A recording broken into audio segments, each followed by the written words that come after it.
आजच्या सविस्तर चर्चेत आपले स्वागत आहे.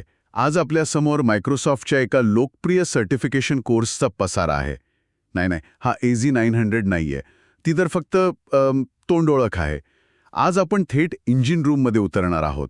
आपला विषय आहे AZ104, मायक्रोसॉफ्ट अज्युर ॲडमिनिस्ट्रेटर. कल्पना करा की आपल्याला एक नवीन अत्याधुनिक डिजिटल शहर बसवण्याचा कॉन्ट्रॅक्ट मिळाला आहे. या शहरात इमारती, रस्ते, पाणीपुरवठा, सुरक्षा सगळं काही आपल्यालाच उभं करायचं आहे. अज्युर ॲडमिनिस्ट्रेटरचं काम अगदी तसंच आहे, फक्त हे शहर क्लाउडवर वसलेलं आहे. हा दृष्टिकोन खूप छान आहे. आणि हा कोर्स म्हणजे असं म्हणूया की त्या शहराच्या सिटी मॅनेजर बनण्याचं एक संपूर्ण प्रशिक्षण आहे. बरोबर. यात आपण फक्त इमारती कशा बांधायच्या हेच नाही शिकत, तर त्या इमारतींचे नकाशे कसे बनवायचे जेणेकरून त्या पुन्हा पुन्हा सहज बांधता येतील. अच्छा. चलात कोणाला प्रवेश द्यायचा आहे आणि कोणाला नाही हे कसं ठरवायचं आणि शहरातली वाहतूक सुरळीत कशी ठेवायची हे सगळं शिकतो. हा कोर्स खास त्या IT प्रोफेशनल्ससाठी आहे ज्यांना अज्युरच्या जगात फक्त नोकरी नाही तर करिअर करायचंय. चला तर मग या शहराच्या पायाभरणीपासून सुरुवात करूया. उत्तम. तर कोणत्याही मोठ्या बांधकामाला सुरुवात करण्याआधी आपल्याला हत्यारं आणि साधनं लागतात की नाही? हो, अगदी. हा पहिला लर्निंग पाथ. अज्युर ॲडमिनिस्ट्रेटरसाठी पूर्वतयारी म्हणजे आपल्या टूलबॉक्सची ओळख. या 3 मॉड्यूल्स आहेत. मग सांगा, या टूलबॉक्समधली पहिली आणि सगळ्यात महत्त्वाची हत्यारं कोणती? या 2 प्रमुख हत्यारं आहेत. एक म्हणजे अज्युर क्लाउड शेल आणि दुसरं म्हणजे पॉवर शेल. ओके. सोप्या भाषेत सांगायचं तर हे तुमच्या डिजिटल शहराच्या कंट्रोल रूम सारखं आहे. क्लाउड शेल म्हणजे तुमच्या ब्राउझरमध्येच एक कमांड सेंटर, जिथून तुम्ही कुठेही बसून शहराचं व्यवस्थापन करू शकता. आणि पॉवर शेल हे त्यापेक्षाही शक्तिशाली आहे. जणू काही तुमच्या हातात एक जादूची छडीच आहे, जिच्या मदतीने तुम्ही एकाच वेळी अनेक कामं करू शकता. म्हणजे मला प्रत्येक वेळी शहरात जाऊन पाहणी करायची गरज नाही.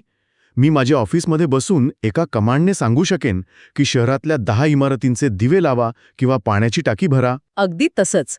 आणि इथेच या लर्निंग पाथचा तिसरा आणि सगळ्यात महत्त्वाचा भाग येतो, JSON RM टेम्पलेट्स. हे नाव ऐकायला खूपच तांत्रिक वाटतंय. हो, पण ही संकल्पना खूप सोपी आणि प्रभावी आहे. समजा तुम्हाला शहरात एकाच डिझाईनच्या 100 इमारती बांधायच्या आहेत.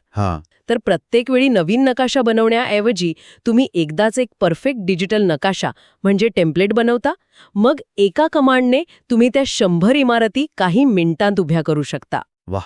म्हणजे प्रत्येक वेळी विटा सिमेंट मोजत बसायचं नाही, एकच आराखडा तयार ठेवायचा आणि झालं.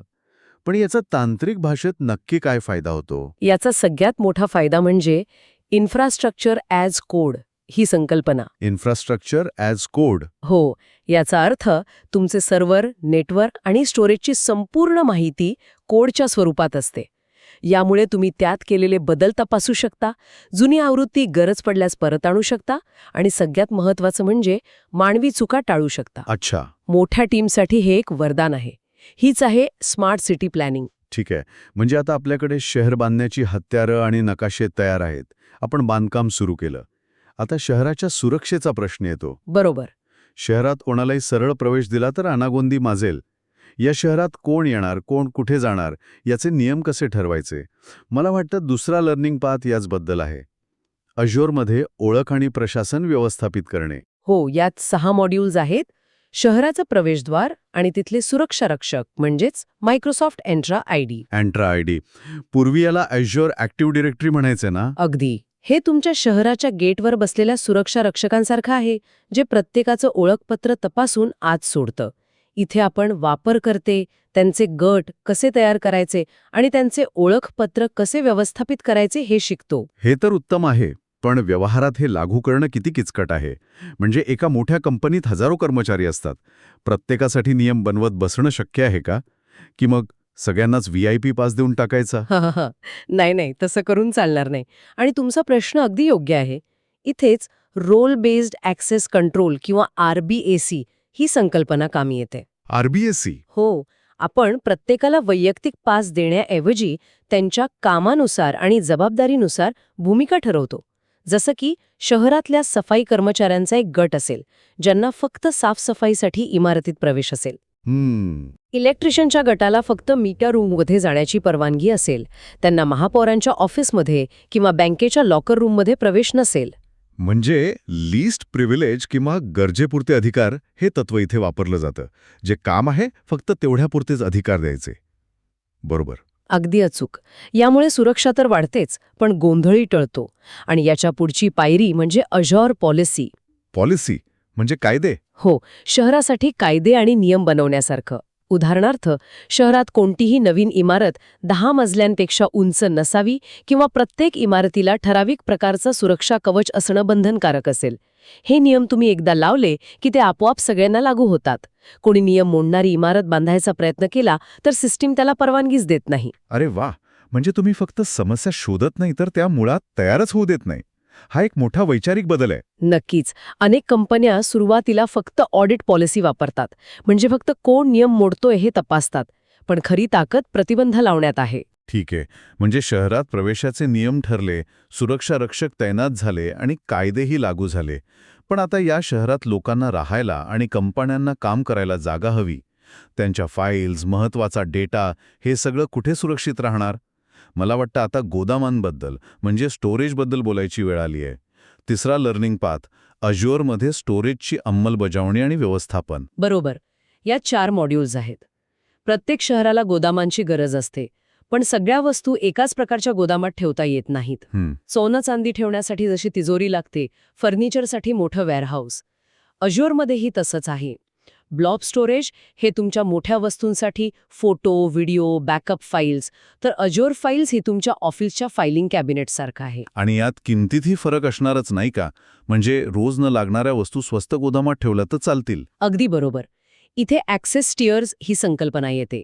जो डेटा तुम्हाला सतत लागतो तो तुम्ही हॉट टियरमध्ये ठेवता, जो थोडा महाग असतो. ओके. जो डेटा कधीतरी लागतो तो कूल टियरमध्ये, आणि जो फक्त रेकॉर्डसाठी जपून ठेवायचा आहे तो तुम्ही आर्काइव्ह टियरमध्ये ठेवता, जो खूपच स्वस्त असतो. म्हणजे तुमच्या जुन्या शाळा कॉलेजच्या फाईल्स तुम्ही अडगळीच्या खोलीत ठेवता तसंच काहीसं. हां, हे तर खूपच व्यवहारी आहे. पण या गोदामांच्या सुरक्षेचं काय? कोणीही येऊन काही घेऊन जाऊ शकतं का? अजिबात नाही. इथे स्टोरेज ॲक्सेस सिग्नेचर्स किंवा SAS टोकन सारखी सुरक्षा वैशिष्ट्ये आहेत. SAS tokens. हो, हे म्हणजे तुमच्या गोदामाला एक तात्पुरती मर्यादित वेळेसाठी आणि विशिष्ट कामासाठी चालणारी चावी देण्यासारखं आहे. उदाहरणार्थ, समजा तुम्हाला गोदामातून फक्त एक टेबल बाहेर काढायचा आहे, तर तुम्ही कामगाराला पूर्ण गोदामाची चावी देण्याऐवजी फक्त टेबल असलेल्या भागाची आणि फक्त 1 तासासाठी चालणारी डिजिटल चावी द्याल. काम झाल्यावर ती चावी आपोआप निरुपयोगी होईल. सुरक्षित झालं, डेटा ठेवायला गोदामं तयार झाली. आता शहराला जिवंत करायचं आहे, म्हणजे त्यात उद्योग आणि कंपन्या सुरू करायच्या आहेत. हो. यासाठी लागेल संगणकीय शक्ती, म्हणजे कम्प्यूट पॉवर. चौथा लर्निंग पाथ अझ्योर संगणकीय संसाधने तैनात आणि व्यवस्थापित करणे याचबद्दल आहे. यात 5 मॉड्यूल्स आहेत. हो, आता आपण शहरात फॅक्टरीज आणि ऑफिसेस उभी करणार आहोत.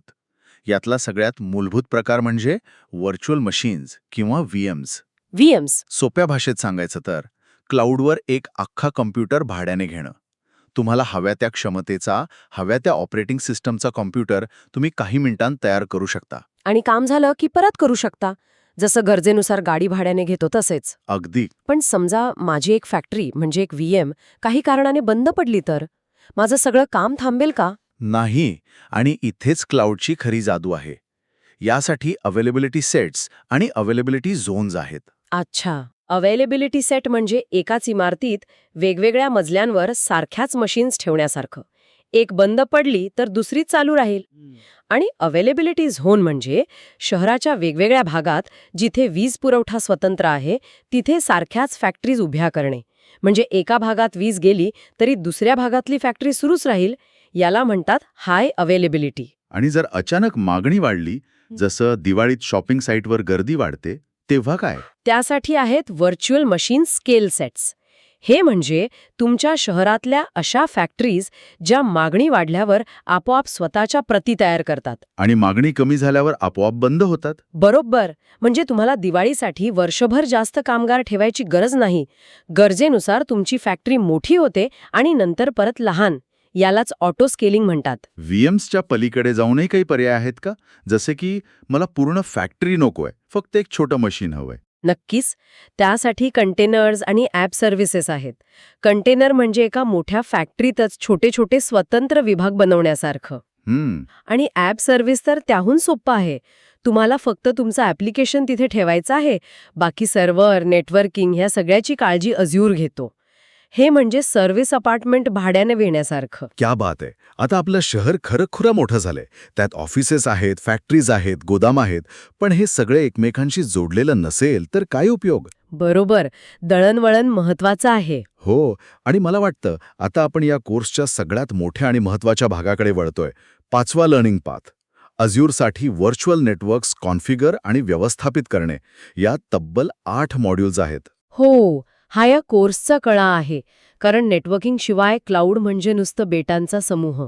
आपण इथे शहरात रस्ते, महामार्ग आणि वाहतूक नियंत्रणाची व्यवस्था कशी करायची हे शिकतो.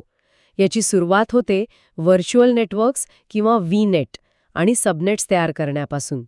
व्हीनेट म्हणजे तुमच्या शहराची हद्द आणि सबनेट्स म्हणजे त्यातील वेगवेगळे विभाग. म्हणजे रहिवाशी विभाग, औद्योगिक वसाहत वगैरे. पण या रस्त्यांवर वाहतुकीचे नियम कोण ठरवणार? कोणती गाडी कुठे जाऊ शकते आणि कुठे नाही, हे कसं नियंत्रित करणार? त्यासाठी आहेत network security groups, NSGs. NSGs. हे तुमच्या प्रत्येक विभागाच्या नाक्यावर बसलेले ट्रॅफिक पोलिसांसारखे आहेत. ते ठरवतात की या विभागात कोणत्या प्रकारच्या गाड्यांना म्हणजेच डेटा ट्रॅफिकला प्रवेश द्यायचा आणि कोणत्या नाही. याच्याही पुढे जाऊन अझ्युर फायरवॉल आहे, जो संपूर्ण शहराच्या सीमेवर बसलेला एक अत्याधुनिक सुरक्षा विभाग आहे. आणि समजा शहराच्या मुख्य प्रवेशद्वारावर खूप गर्दी झाली तर? जसं की माझ्या वेबसाईटवर एकाच वेळी लाखो लोक आले. तेव्हा लोड बॅलन्सर नावाचा हुशार ट्रॅफिक हवालदार कामाला लागतो. तो येणाऱ्या धाड्यांना शहराच्या वेगवेगळ्या प्रवेशद्वारांवर पाठवतो, जेणेकरून एकाच ठिकाणी गर्दी होत नाही. इथे एक महत्वाचा फरक आहे. सामान्य लोड बॅलन्सर फक्त पत्ता बघून गाडी पुढे पाठवतो. पण ॲप्लिकेशन गेटवे सारखी सेवा गाडीत काय आहे, ती कुठे चालली आहे, हे बघून जास्त हुशारीने निर्णय घेऊ शकते. हे तर खूपच विस्तृत आहेत, पण अजून एक प्रश्न. माझ्या 2 डिजिटल शहरांना एकमेकांशी जोडायचं असेल तर? म्हणजे मुंबई आणि पुणे शहरांना जोडणाऱ्या एक्सप्रेसवे सारखं? उत्तम प्रश्न. त्यासाठी व्हीनेट पिअरिंग वापरतात. हे 2 व्हर्च्युअल नेटवर्क्सना एका खाजगी आणि अतिशय वेगवान महामार्गाने जोडण्यासारखं आहे. आणि जर तुम्हाला तुमचा स्वतःच्या ऑफिसमधून या डिजिटल शहरात एक सुरक्षित खाजगी बोगदा तयार करायचा असेल तर त्यासाठी VPN गेटवे आहे. अभिनंदन. आपलं डिजिटल शहर आता पूर्णपणे तयार आहे, सुरक्षित आहे आणि एकमेकांशी जोडलेलं आहे. पण आपलं काम इथं संपत नाही, बरोबर? नाही, अजिबात नाही. शहरावर सतत लक्ष ठेवावं लागेल आणि आपत्कालीन परिस्थितीसाठी तयार राहावं लागेल. हा शेवटचा लर्निंग पाथ ॲझ्युर संसाधनांचे निरीक्षण आणि बॅकअप घेणे यासाठी आहे. यात फक्त 2च मॉड्यूल आहेत, पण ते खूप महत्वाचे आहेत. नक्कीच. शहर चालवणं हे एकदा बांधण्यापेक्षा जास्त अवघड काम आहे. इथे ॲझ्युर मॉनिटर तुमची मदत करतो. मॉनिटर म्हणजे CCTV कॅमेरे? अगदी तसंच. हे तुमच्या शहरात लावलेल्या हजारो CCTV कॅमेऱ्यांच्या आणि सेन्सर्सच्या नेटवर्कसारखं काम करतं. ते तुमच्या सगळ्या रिसोर्सेसच्या आरोग्यावर 24 तास लक्ष ठेवून असतं. कुठे काही बिघाड झाला की ते तुम्हाला लगेच अलर्ट पाठवतं. म्हणजे समस्या मोठी होण्याआधीच आपल्याला ती कळते. आणि दुसरा भाग आहे बॅकअपचा. ॲझ्युर बॅकअप. हे शहराच्या विम्यासारखं आहे का? अगदी तसंच. हे तुमच्या शहराचा विमा आहे. समजा काही नैसर्गिक आपत्ती आली, म्हणजे तुमचा डेटा करप्ट झाला किंवा कोणीतरी चुकून डिलीट केला, तर घाबरण्याचं कारण नाही. माझ्या एका क्लायंटसोबत असं घडलं होतं की एका नवीन कर्मचाऱ्याने चुकून महत्त्वाचा डेटाबेस डिलीट केला. अरे देवा. पण बॅकअप योग्य प्रकारे सेट केल्यामुळे आम्ही काही मिनिटांत तो परत मिळवू शकलो. त्या दिवशी त्यांना बॅकअपचं खरं महत्त्व कळालं. अझ्युर बॅकअपमुळे तुम्ही तुमच्या डेटाची एक प्रत सुरक्षित ठिकाणी ठेवलेली असते, जी तुम्ही कधीही परत मिळवू शकता. म्हणजे तुमची मूळ इमारत जरी कोसळली तरी तुमच्याकडे तिचा संपूर्ण नकाशा आणि डॉक्युमेंट्स सुरक्षित असतात. हे आहे टेन्शन फ्री मॅनेजमेंट. बरोबर. आणि इथेच एक अझ्युर ॲडमिनिस्ट्रेटर म्हणून तुमची भूमिका पूर्ण होते. तुम्ही फक्त बांधकाम करणारे नाही, तर शहराचे नियोजन, सुरक्षा, वाहतूक आणि आपत्कालीन व्यवस्थापन पाहणारे कुशल व्यवस्थापक बनता. तर हा होता AZHEAD 104 अझ्युर ॲडमिनिस्ट्रेटर कोर्सचा एक सविस्तर आढावा. पायाभरणीच्या साधनांपासून ते शहर वसवण्यापर्यंत, त्याला सुरक्षित ठेवण्यापासून ते त्यावर 24 तास लक्ष ठेवण्यापर्यंत सगळं काही यात आहे. हे फक्त तांत्रिक ज्ञान नाही, तर एका डिजिटल परिसंस्थेचं व्यवस्थापन करण्याची कला आणि शास्त्र आहे. या कोर्समधून तुम्ही जे शिकता ते तुम्हाला एक कुशल क्लाउड सिटी मॅनेजर बनवतं. आपण ह्या कोर्सच्या प्रत्येक टप्प्याची, प्रत्येक गल्लीबोळाची ओळख करून घेतली. आता एक विचार ऐकणाऱ्यांसाठी सोडून जातो. जर तुम्हाला स्वतःचं एक डिजिटल शहर बनवण्याची पूर्ण मोकळीक मिळाली, तर त्यात तुम्ही कोणती एक गोष्ट इतरांपेक्षा वेगळी आणि खास कराल, जी आजच्या शहरांमध्ये नाही? तुमच्या शहराचा युनिक सेलिंग पॉइंट काय असेल? विचार करा.